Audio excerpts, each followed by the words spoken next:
Residential structure fire. Possible occupant inside.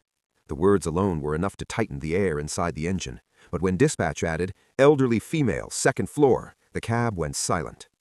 Firefighter Daniel Mokoena adjusted his helmet as the truck roared through empty streets. Pretoria at night was usually still. Tonight, orange flicker pulsed against the skyline. When they turned the corner, the house was already breathing smoke. Flames licked from a downstairs window, curling into the darkness like reaching fingers. Neighbors stood barefoot on lawns, faces lit by sirens and fear. "She's still inside," someone shouted. "She can't walk fast." Daniel didn't wait for more. Heat slammed into him the moment he crossed the threshold. Heat slammed into him the moment he crossed the threshold. The world shrank to black smoke and the narrow beam of his flashlight. Every breath came through the mask with a mechanical hiss. The stairs groaned somewhere ahead.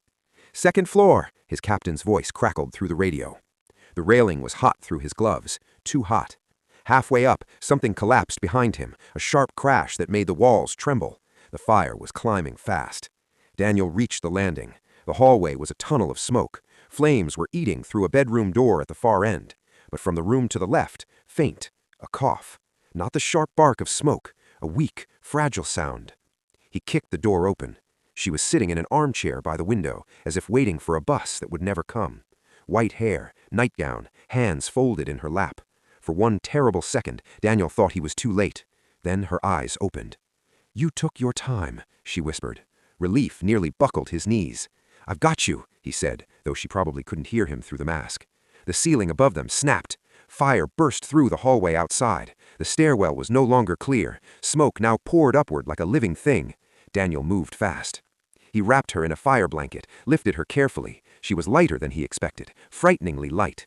The floor trembled. The stairs were gone. Flames had swallowed them.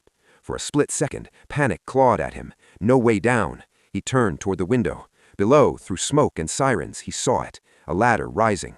His crew. He smashed the window with his tool. Cold night air punched in. Flames roared behind him, angry at the escape. He climbed onto the sill, holding the woman tight against his chest. The heat intensified, a warning. The ceiling above them snapped. Fire burst through the hallway outside. The stairwell was no longer clear. Smoke now poured upward like a living thing. "Go!" someone screamed from below. He stepped onto the ladder. Halfway down, the second floor erupted. Glass and sparks rained into the yard as the window he'd just left disappeared in a burst of flame. But the ladder held. Hands reached up. They took her first, then him. On the lawn, paramedics wrapped the elderly woman in blankets, oxygen mask, gentle reassurances. Daniel knelt nearby, pulling off his helmet, lungs burning